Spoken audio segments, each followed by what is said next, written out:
Números 8. Yahvé habló con Moisés diciendo: Habla a Aarón y dile: Coloca las 7 lámparas de tal manera que despidan su luz hacia la parte frontal del candelabro. Así lo hizo Aarón, colocó las lámparas de tal manera que miraban hacia la parte frontal del candelabro, así como Yahvé había ordenado a Moisés. El candelabro era hecho de oro labrado a martillo. Tanto su pie como sus flores eran labrados a martillo. Moisés lo había hecho conforme al modelo que Yahvé le había mostrado. Habló Yahvé a Moisés diciendo: Toma a los levitas de en medio de los hijos de Israel y purifícalos. Los purificarás de esta manera: harás sobre ellos una aspersión con agua expiatoria. Luego pasen ellos la navaja por todo su cuerpo, laven sus vestidos y purifíquense, y tomarán un novillo con su ofrenda de flor de harina amasada con aceite. Tú entre tanto tomarás otro novillo para el sacrificio por el pecado.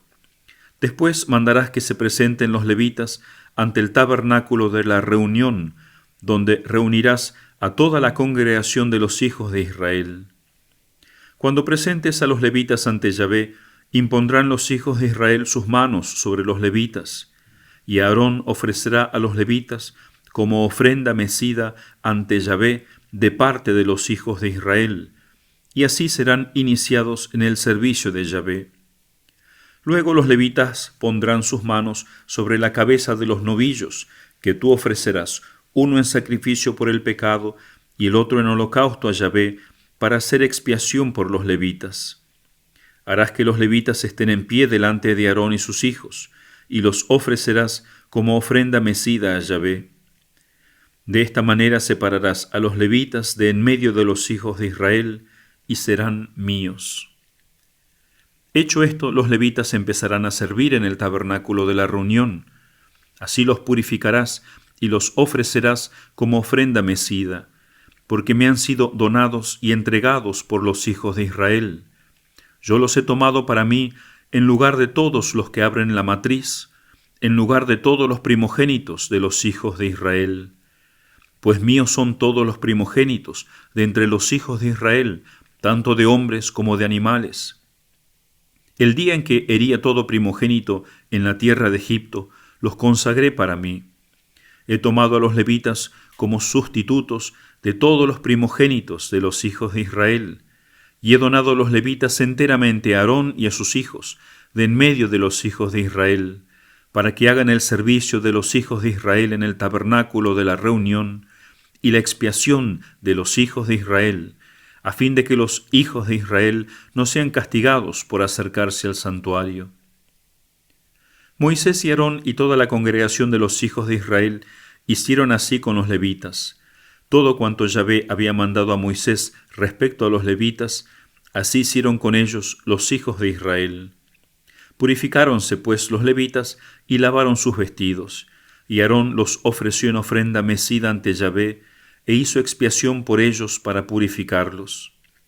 Después de esto entraron los levitas en el servicio del tabernáculo de la reunión, a las órdenes de Aarón y sus hijos, como Yahvé había mandado a Moisés con respecto a los levitas. Así hicieron con ellos. Habló Yahvé a Moisés diciendo: Esto es lo que ha de hacer el levita. Desde los 25 años para arriba empezará a ejercer su función en el servicio del tabernáculo de la reunión, y a los 50 dejará de ejercer su función y no prestará más servicio. Podrá todavía ayudar a sus hermanos en el tabernáculo de la reunión, ejerciendo una u otra función, pero no hará más servicio. Así harás con los levitas en cuanto a sus funciones. Palabra de Dios. Te alabamos, Señor. Comentario.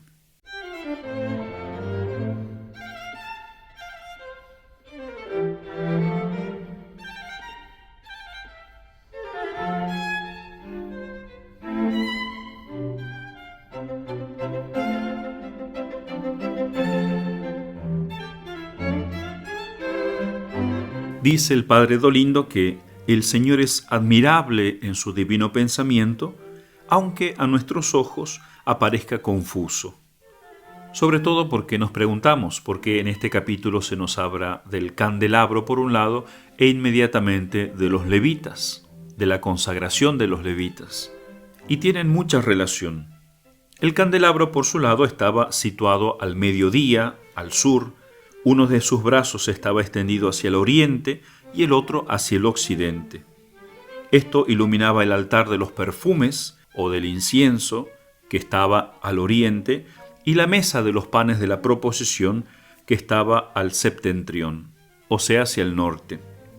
Y Dios pide que la lámpara esté principalmente mirando hacia el septentrión, iluminando principalmente la mesa de los panes de la preposición. ¿Qué significaba esta mesa en el plan de Dios? Eran 12 panes ácimos que simbolizaban por un lado las tribus de Israel, pero que también simbolizaban a Cristo, que va a ser en el Nuevo Testamento nuestro pan en la Eucaristía principalmente. Y ya que Cristo se ha hecho el levita nuestro, el servidor nuestro, como él mismo lo dijo en el Evangelio, no tiene el derecho, dice el Padre Dolindo, de pedirle a los hijos de Israel, a su pueblo, que también se entreguen a su servicio. Y por eso Dios elige a los levitas no solo como ministros materiales, sino como decoro del santuario.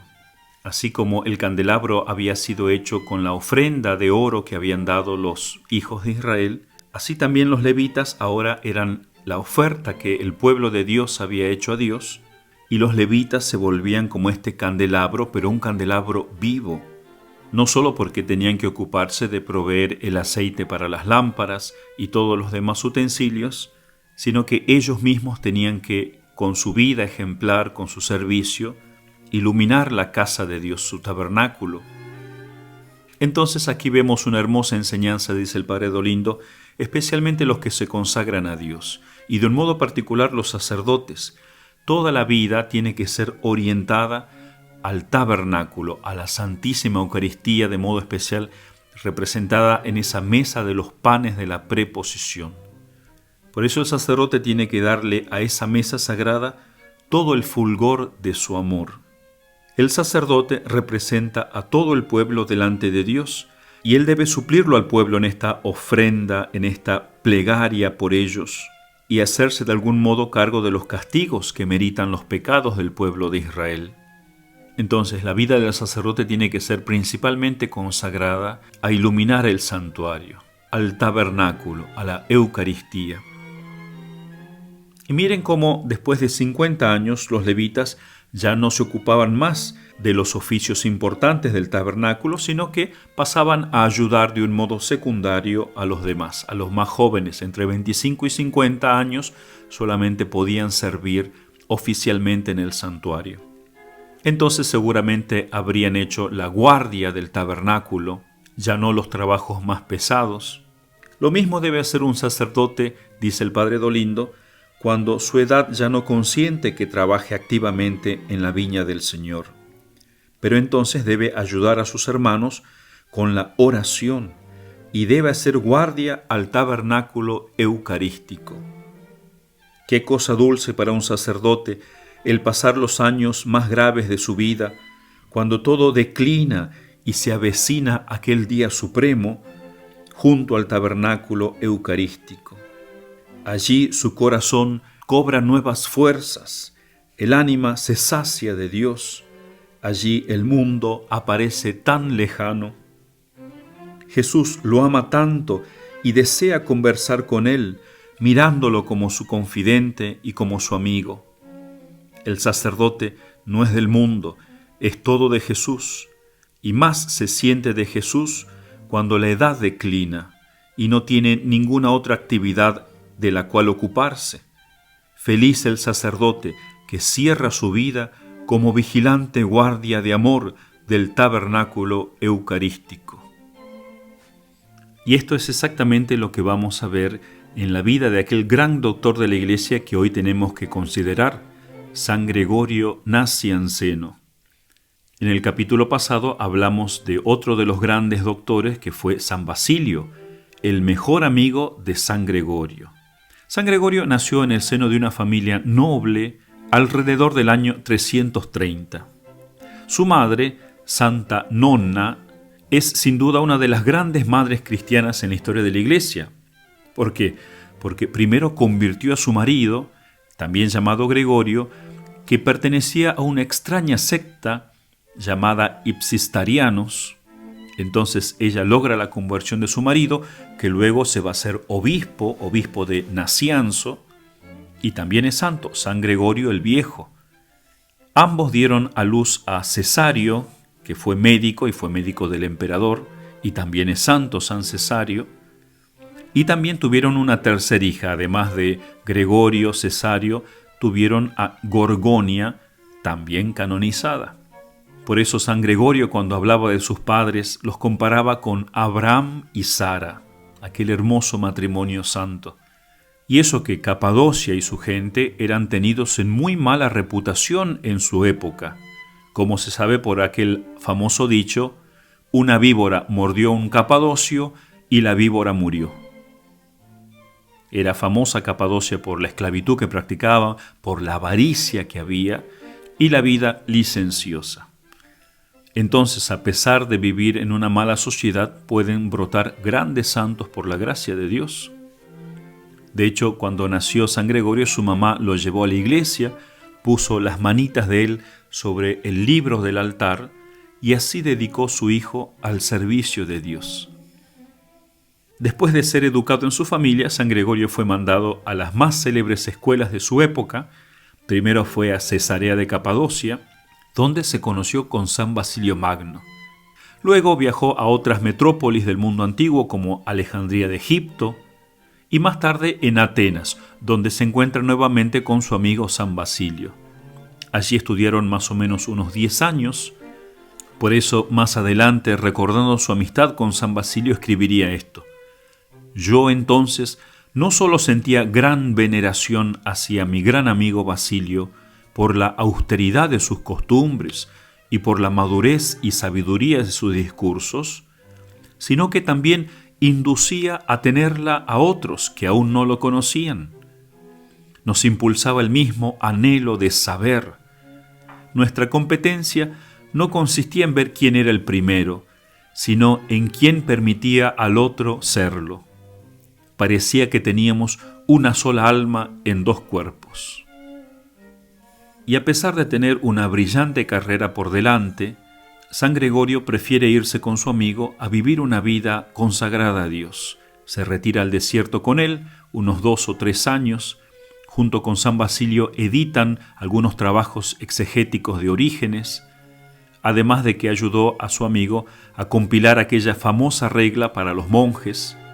Y estaba tan enamorado de la vida contemplativa que escribe esto: nada me parece más grande que esto, hacer callar a los sentidos, recogerse en sí mismo, no ocuparse ya de las cosas humanas, salvo de las estrictamente necesarias, hablar consigo mismo y con Dios, vivir una vida que trascienda las cosas visibles, ser realmente un espejo inmaculado de Dios y de las cosas divinas, y conversar con los ángeles.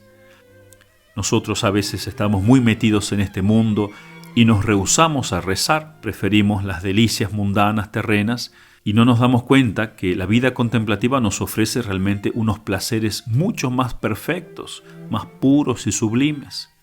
Pero va a abandonar esa vida de retiro porque regresa a su casa a ayudar a su padre, que era el obispo de esa diócesis de Capadocia, que como su padre tenía poca formación teológica, Gregorio se enteró de que le habían hecho firmar el credo sirmio, que era un credo promulgado por el emperador Constancio, que era semi-arriano.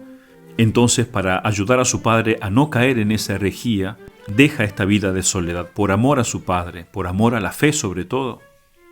Su papá, respetando los grandes conocimientos de su hijo y conociendo su idoneidad en cuestiones teológicas, insistió en que su hijo fuese ordenado sacerdote y se quedase ayudándolo ahí, y él mismo lo ordenó sacerdote un día de Navidad del año 361. Un papá que ordena a su hijo sacerdote. Pero San Gregorio no recibió de buena gana esta ordenación. De hecho, él quería regresar a su vida contemplativa, y después de esa Navidad huyó de vuelta a la soledad, a la compañía de San Basilio, pero tras reflexión de algunas semanas regresó y se hizo cargo de su tarea sacerdotal. Entonces, en este pequeño retiro, pasó un tiempo preparando su alma para las pesadas responsabilidades del sacerdocio. Entonces acepta su vocación, asume el ministerio pastoral con total obediencia, aceptando ser llevado por la providencia a donde él no quería ir, como a menudo le aconteció en la vida, comenta el Papa Benedicto XVI. Entonces volvió, predicó su primer sermón en Pascua. Los sermones que dio eran realmente increíbles. No eran breves, la gente estaba acostumbrada incluso a escuchar sermones muy largos, que eran más bien pequeños tratados, muy bien desarrollados. De hecho, cuando dio el sermón en el funeral de su amigo San Basilio mucho más adelante, se pueden contar 21.000 palabras en ese sermón. También dio otro sermón u oración, se les llama, que se hizo muy famoso, un pequeño tratado acerca del oficio sacerdotal, que luego este escrito va a ser un fundamento para lo que San Juan Crisóstomo y San Gregorio Magno van a escribir sobre el sacerdocio más adelante. En esa época, San Basilio, su amigo, había sido hecho obispo de Cesarea y obispo metropolitano de Capadocia. Y poco después el emperador Valencio, que estaba celoso de la influencia de San Basilio, dividió Capadocia en 2 provincias. Entonces San Basilio, como buen obispo padre de su gente, reclamó la jurisdicción eclesiástica de ambas provincias, porque si no quedaban a cargo de un obispo arriano, como fue lo que sucedió. El emperador puso un obispo arriano hereje en la nueva ciudad de la Nueva Capadocia. Entonces San Basilio, para salvar a esa parte de Capadocia, funda una pequeña diócesis, por así decir, en Sácima, y quiere que San Gregorio, su amigo, vaya allí como obispo. Gregorio se horrorizó ante esta misión, no quería hacerlo.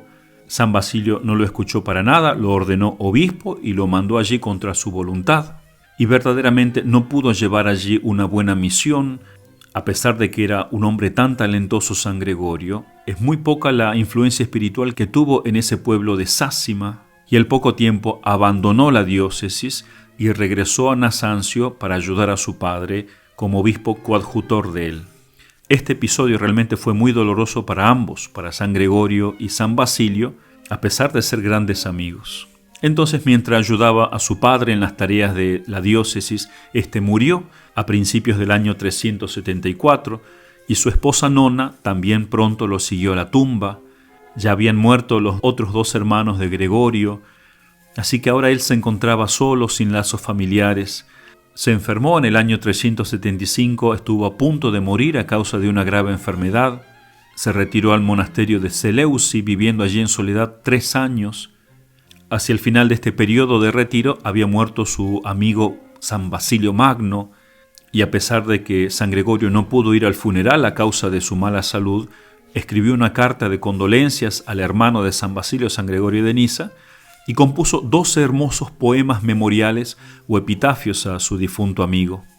En esta época tan difícil para él, le escribe un amigo: «La vejez se cierne sobre mi cabeza, mis amigos son infieles, la iglesia está sin pastores, todo lo que es honorable está pereciendo, los males están al desnudo, nuestro viaje es de noche, no hay faro en ninguna parte, Cristo duerme». Cuán bien pudiéramos nosotros repetir estas mismas palabras en este momento que estamos viviendo en la iglesia y en el mundo. Entonces, cuando escribe esto, tiene 50 años, la edad que los levitas tenían que tener para retirarse. Y sin embargo, este hombre estaba a punto de realizar la obra más importante y culminante de su vida en Constantinopla, aunque fue por muy pocos años, y fue a este bastión del arrianismo. Constantinopla estaba infectado de arrianismo. Recuerden que los emperadores anteriores habían sido muy favorables a esta herejía de Arrio. Entonces los católicos de Constantinopla, eran muy pocos los católicos convencidos que quedaban, lo mandan a llamar a San Gregorio. Y este, por amor a ellos, un amor sobrenatural, por amor a la fe, a pesar de que no quería salir de su vida contemplativa, acude al llamado en una pequeña capilla que abrió llamada Anastasia, o sea, la iglesia de la resurrección, Anástasis, pero a partir de allí él organizará estas diezmadas fuerzas del catolicismo. De hecho, muchos obispos también lo llamaron. y aquí va a llegar a comienzos del año 379.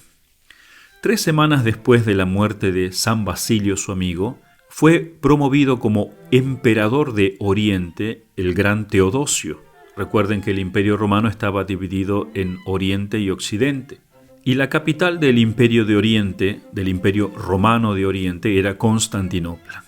Entonces allí va a ser promovido el gran Teodosio, el cual le va a dar la espalda al arrianismo y va a ayudar con todas sus fuerzas al catolicismo.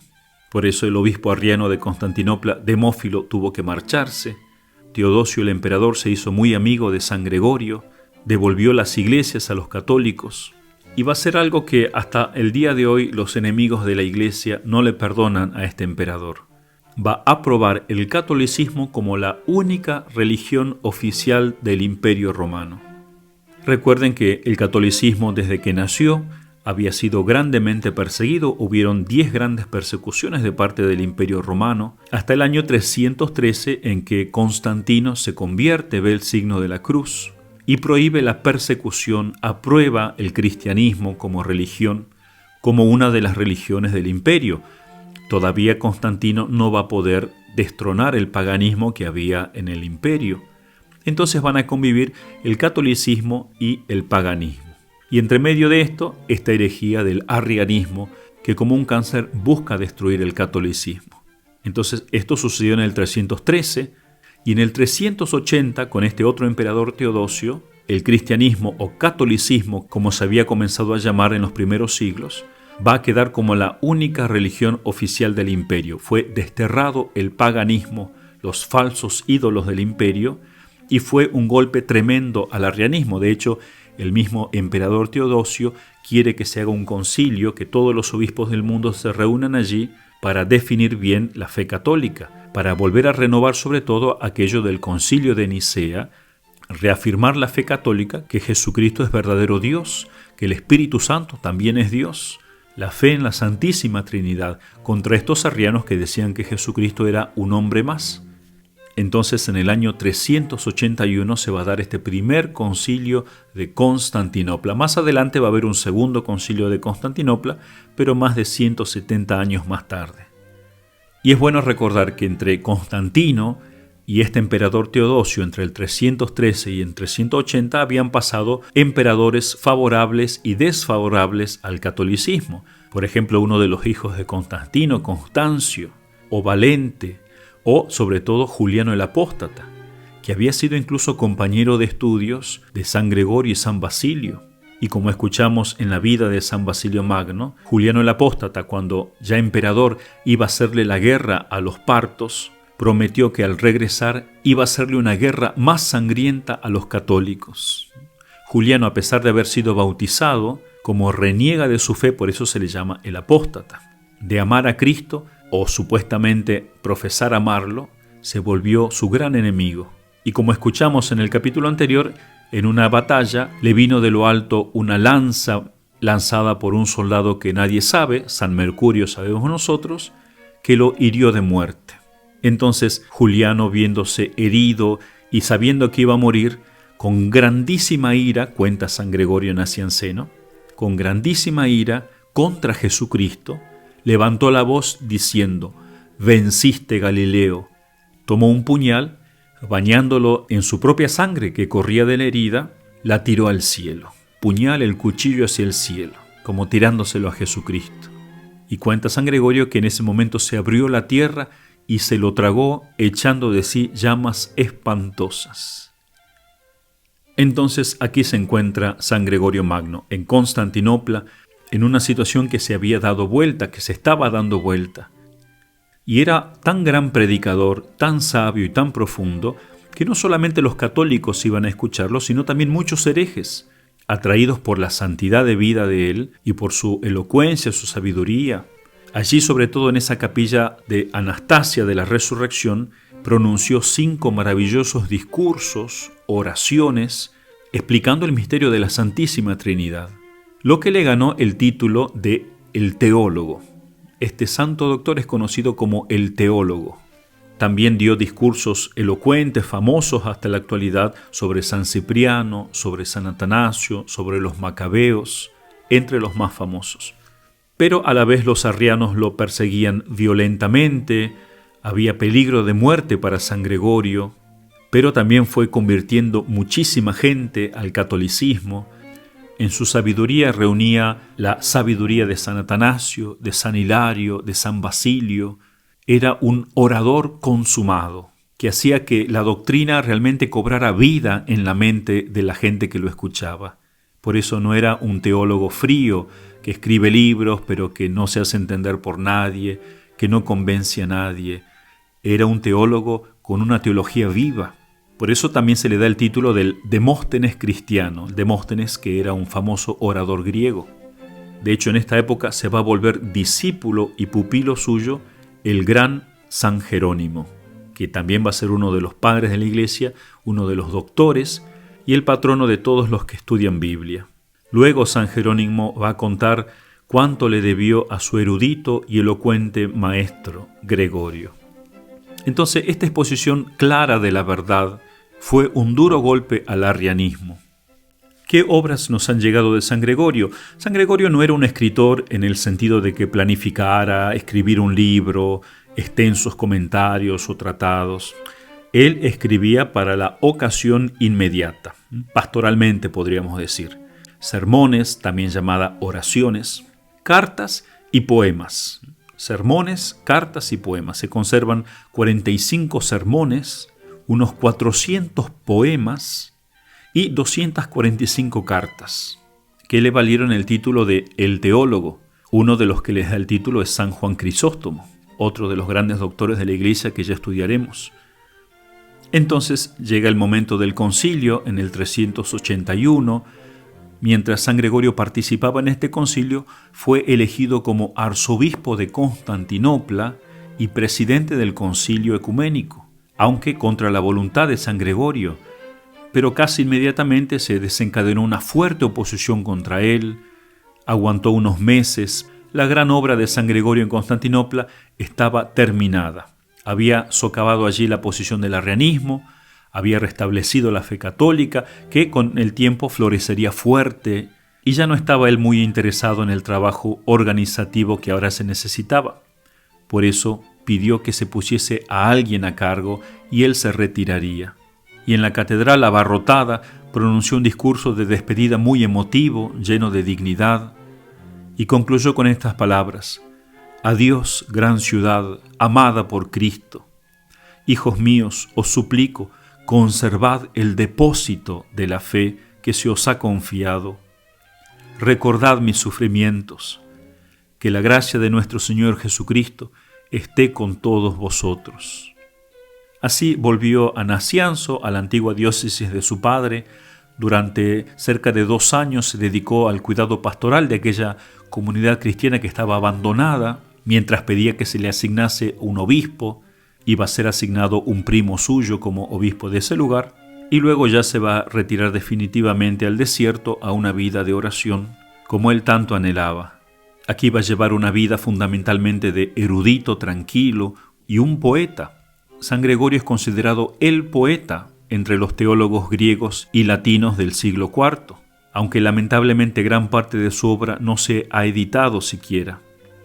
En una de las poesías él escribe esto: «Entre las grandes corrientes del mar de la vida, agitado en todas partes por vientos impetuosos, solo quería una cosa, una sola riqueza, consuelo y olvido del cansancio, la luz de la Santísima Trinidad». Hermosas palabras entre tantos problemas de la vida, que como un mar se revuelve, con vientos impetuosos, dice él, solo quería un único consuelo, un único modo de olvidar tanto cansancio, la luz de la Santísima Trinidad, la única riqueza. Por eso San Gregorio nos enseña a todos, incluso hoy en día, la importancia y la necesidad de la oración. Como él mismo dice, es necesario acordarse de Dios con más frecuencia de la que respiramos. Por eso nos enseña con su vida que la oración es el encuentro de la sed de Dios con nuestra sed, dice el Papa Benedicto. Dios tiene sed de que tengamos sed de Él, citando un sermón de San Gregorio. Dios tiene sed de que nosotros tengamos sed de Él. Por eso Él nos espera, como a los levitas ya retirados, que lo busquemos, que nos retiremos muchas veces durante el día, así seamos jóvenes o viejos, que nos retiremos de este mundo a dialogar con Él. Otra cosa muy hermosa que escribía sobre la vida contemplativa, dice así San Gregorio: alma mía, tienes una tarea, una gran tarea, escruta seriamente tu interior, tu ser, tu destino, de dónde vienes y a dónde vas. Miren todo lo que nosotros en la oración tenemos que hacer, escrutar seriamente de dónde venimos, a dónde vamos. Sigue diciendo así: alma mía, por favor, ten en cuenta a Dios y sus misterios. Investiga qué había antes de este universo y qué es el universo para ti, de dónde procede y cuál será su destino. Esta es tu tarea, alma mía. Miren qué interesante. Nosotros ya sabemos de dónde venimos, a dónde vamos, pero lo sabemos superficialmente. Tenemos que profundizar en estos grandes misterios de la vida y los misterios de Dios. Y para eso es necesario la oración. Fue enterrado en Nacianzo, luego su cuerpo fue llevado a Constantinopla y finalmente a la Basílica de San Pedro en Roma. Termino leyendo un texto que él escribió acerca de su batalla cuando era joven, que le va a servir a los jóvenes de hoy. Dice así San Gregorio: yo con mis continuos trabajos quebranté mi carne, que con la flor de la edad tiraba coces y hervía. Vencí la glotonería del vientre y la tiranía que está cerca de él. Mortifiqué mis ojos, reprimí el ímpetu de mi ira, y todas mis cosas consagré a Cristo. El suelo fue mi cama, el velar mi sueño, y las lágrimas mi descanso. Este fue mi modo de vivir cuando era joven, porque la carne y la sangre echaban llamaradas y me apartaban de la sabiduría del cielo. Hermosas palabras. Tenemos que aprender todos, comenzando por los jóvenes, a refrenar nuestros apetitos. Pongamos nuestros ojos en este ejemplo de San Gregorio, que no nació puro, tuvo que batallar muchísimo para ser puro, para vencer esa gula, esa ira, esos deseos carnales. Dormía en el suelo muchas veces, sacrificaba el sueño para rezar más, para insistir en la oración, lloraba sus pecados, las lágrimas eran mi descanso, dice, porque estas cosas de la carne y de la sangre nos apartan de la sabiduría del cielo. Y por eso, y con esto termino, cuando él estaba estudiando en Atenas, cuando era joven, tuvo un sueño maravilloso. Le parecía que él estaba sentado estudiando y que dos mujeres hermosísimas se le sentaron una a un lado y la otra al otro, haciéndole grandes caricias. Él, molesto al ver la desenvoltura de estas mujeres, le preguntó sus nombres y qué intentaban. Y ellas le respondieron: no te pese, oh Gregorio, de que te hagamos caricias y nos juntemos contigo, porque has de saber que la una de nosotras es la sabiduría y la otra la castidad. Y hanos enviado Dios a ti para que toda tu vida te acompañemos y tengamos contigo buena amistad. Quedó San Gregorio contentísimo con esta visión y esto le dio aliento para proseguir en sus estudios. También nosotros, como este gran teólogo, seamos también nosotros teólogos, estudiemos los misterios de Dios, de la vida, acompañado de estas dos hermosas mujeres, la sabiduría y la castidad.